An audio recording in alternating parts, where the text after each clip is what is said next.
اعوذ باللہ من الشیطان الرجیم بسم اللہ الرحمن الرحیم رب اشرح لی صدری ویسر لی امری واحلل عقدۃ من لسانی یفقہوا قولی۔ ریاض الصالحین حصہ اول، احادیث نبوی صلی اللہ علیہ وسلم۔ حضرت ابو ہریرہ رضی اللہ تعالی عنہ سے روایت ہے کہ رسول اللہ صلی اللہ علیہ وسلم نے فرمایا، جب تم میں سے کوئی جوتا پہنے تو دائیں پیر سے پہل کرے، اور جب اتارے تو پہلے بایاں اتارے۔ جوتا پہنتے وقت دایاں پیر پہلے ہو اور جوتا اتارتے وقت اسے آخر میں ہونا چاہیے۔ فائدہ: اس میں جوتے پہننے اور اتارنے کے آداب بیان کیے گئے ہیں۔ ہر مسلمان اس کا دھیان رکھے اور اس پر عمل کرنے کی کوشش کرے۔ حضرت حفصہ رضی اللہ تعالی عنہا سے روایت ہے کہ رسول اللہ صلی اللہ علیہ وسلم اپنا دایاں ہاتھ اپنے کھانے پینے اور کپڑے پہننے کے لیے استعمال فرماتے تھے اور بایاں ہاتھ ان کے سوا دوسرے کاموں کے لیے۔ اس کو ابو داؤد وغیرہ نے روایت کیا ہے۔ حضرت ابو ہریرہ رضی اللہ تعالی عنہ سے روایت ہے کہ رسول اللہ صلی اللہ علیہ وسلم نے فرمایا، جب تم کپڑا پہنو اور وضو کرو تو دائیں اعضاء سے شروع کرو۔ ابو داؤد، ترمذی۔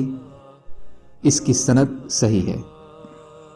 حضرت انس رضی اللہ تعالیٰ عنہ سے روایت ہے کہ رسول اللہ صلی اللہ علیہ وسلم منا پہنچے تو زمرے پر آئے اور اسے کنکریاں ماری، پھر منا سے اپنی قیامگاہ پر تشریف لائے اور جانور قربان کیے، پھر سر مونڈنے والے سے فرمایا، پہلے اس حصے کے بال کاٹ، اور ہاتھ سے اپنی دائیں طرف اشارہ فرمایا، پھر بائیں حصے کے، پھر آپ صلی اللہ علیہ وسلم نے وہ بال تبرک کے طور پر لوگوں کو دینے شروع کر دیے۔ بخاری اور مسلم۔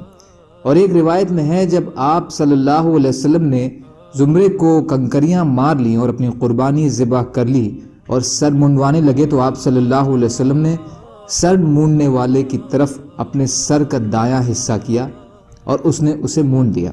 پھر آپ صلی اللہ علیہ وسلم نے حضرت ابو طلحہ انصاری رضی اللہ تعالیٰ عنہ کو بلا کر وہ بال انہیں دے دیے۔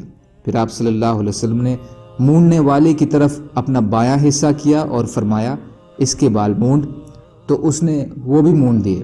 پھر آپ صلی اللہ علیہ وسلم نے یہ بال بھی حضرت طلحہ رضی اللہ تعالیٰ عنہ کو دے دیے اور فرمایا، انہیں لوگوں میں بانٹ دو۔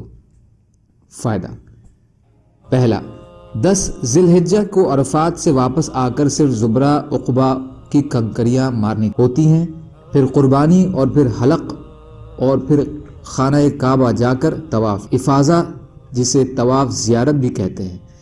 یوم النحر کو یہ 4 کام اسی ترتیب سے کیے جائے، پھر بھی کسی وجہ سے تقدیم و تاخیر ہو جائے تو شرعاً کوئی حرج نہیں ہے۔ اس کے علاوہ اس روز کنکریاں مارنے کے بعد محرم حلال ہو جاتا ہے، لیکن یہ حلت صغریٰ ہے، یعنی بیوی کے علاوہ دوسری چیزیں اس کے لیے حلال ہو جاتی ہیں، جیسے خوشبو وغیرہ لگانا، اور طواف افاضہ کے بعد مکمل حلال ہو جاتا ہے۔ دوسری بات اس سے یہ معلوم ہوئی کہ حلق یا تفسیر میں سر کے دائیں طرف سے اس کو شروع کیا جائے۔ تیسرا، اس میں بالوں کو بطور تبرک تقسیم کرنے کا بھی ذکر ہے، جو نبی اکرم صلی اللہ علیہ وسلم کی خصوصیت میں سے ہے۔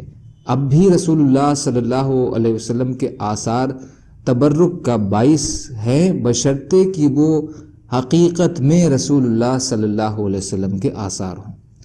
اللہ تعالیٰ کہنے سننے سے زیادہ عمل کی توفیق عطا فرمائے، اور مظلوم کشمیریوں، فلسطینیوں اور دیگر ممالکوں میں جہاں بھی مسلمان بھائی و بہن پریشان ہیں ان کی مدد فرمائے، اور ہم کو اپنی استطاعت کے بقدر اپنا حق ادا کرنے والا بنائے۔ آمین۔ سبحان اللہ و بحمدہ، سبحانک اللہم و بحمدک، اشہد ان لا الہ الا انت، استغفرک و اتوب الیک۔ سبحان ربک رب العزت عما یصفون، وسلام علی المرسلین، والحمد للہ رب العالمین، برحمتک یا ارحم الراحمین۔ لا الہ الا اللہ، محمد رسول اللہ۔